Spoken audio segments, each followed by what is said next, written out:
إلا ما علمتنا إنك أنت العليم الحكيم قالوا سبحانك لا علم لنا إلا ما علمتنا إنك أنت العليم الحكيم بسم الله الرحمن الرحيم سيقولون السفهاء سران قيونا كونينديني من الناس جليان يهودي أنونغا والله إدي مولا من وندان كمبيسيندي عن قبلتهم بكان كيم بكان التي كيم بكا كبيا كانوا أي أنكي مولا من غني أنني كينغا أنوري سيبالي في صلاة ويا بيت المقدس يعني كينغا مولا من قل مولا من النندي لله مصرف كيم بكان الله تعالى دا والمقرب أرو كينغن الله تعالى دا يهدي من الله نيمين كينيا كننا الله كركبي غانو إلى صراط كذا كيلنا مستقيم كيلك بيتلون عند كينيا دينا كيلنا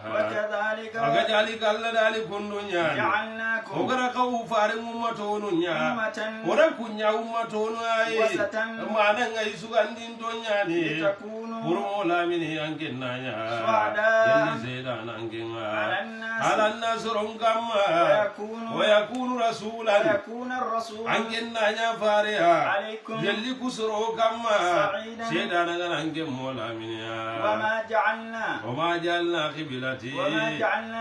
الله دانو ما كيمبا كانيا كيمبا كبيا أنك مولا مني غني كما أول وهي الكعبة وكان صلى الله عليه وسلم يصلون إليهم فلما عجر أمر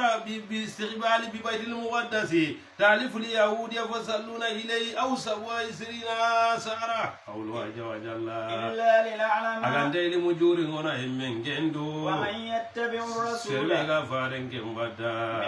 جل يمون كنونا ينقلب كمينوغا